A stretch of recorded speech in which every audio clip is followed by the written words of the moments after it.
Այսօր Վրաստանի արտաքին գործերի նախարարությունում սպասում են Մեծ Բրիտանիայի դեսպանին։ Գարեթ Ուորդին գերատեսչություն են կանչել բարձրաբանումներ տալու համար։ Այս մասին Ռուսթավի 2-ի եթերում հայտարարել է Մակա Բոճորիշվիլին։ Վրացական կողմը սպասում է բարձրաբանման, թե որն է վրացական հեռուստաընկերությունների նկատմամբ պատժամիջոցներ կիրառելու հիմքը։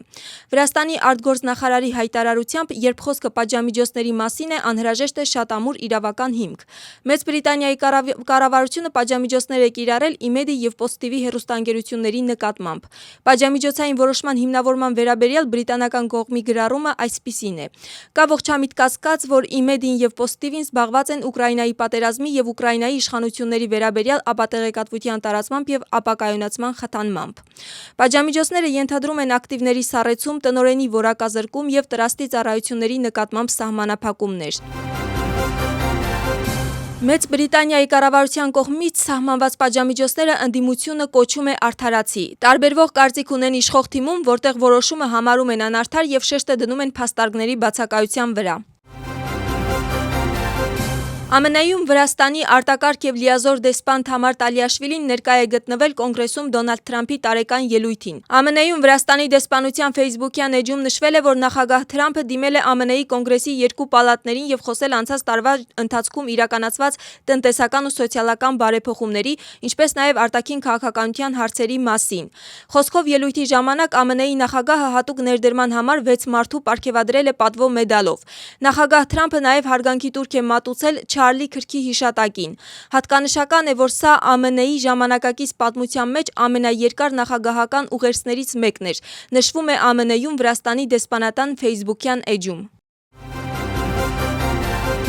Վրաստանի կրթության, գիտության և երիտասարդության նախարար Գիվի Միքանաձեն հանդիպել է Քոբուլեթի քաղաքապետարանի հանրային դպրոցների աշակերտների ծնողների հետ։ Նախարարը ներկա գտնվողներին ներկայացրել է կրթական համակարգի բարեփոխումների հիմնական ուղղությունները և իրականացվելիք նախաձեռնությունները։ Հանդիպման ժամանակ խոսվել է նոր դպրոցական համազգեստների, դասագրքերի և ծրագրերի թարմացման, ինչպես նաև ենթակառուցվածքների զարգացման մասին։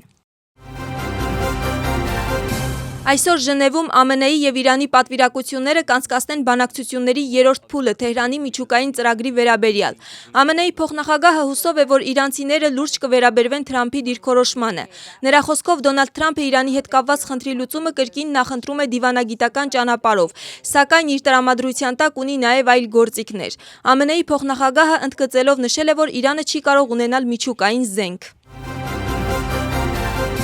Իրանի արտաքին գործերի նախարար Աբբաս Արաղչին հայտարարում է, որ ԱՄՆ-ի հետ միջուկային համաձայնության հասնելը հնարավոր է։ Մենք կարողացանք գտնել որոշակի փոխըմբռնում և կարծում եմ, որ այդ փոխըմբռնման հիման վրա կարող ենք ինչ-որ բան ձևավորել համաձայնության տեսքով, հայտարարել է Արաղչին։ Նրա խոսքով Իրանը պատրաստ է պատասխանել հարցերին, սակայն պատրաստ չէ հրաժարվել միջուկային տեխնոլոգիաների խաղաղ օգտագործման իրավունքից։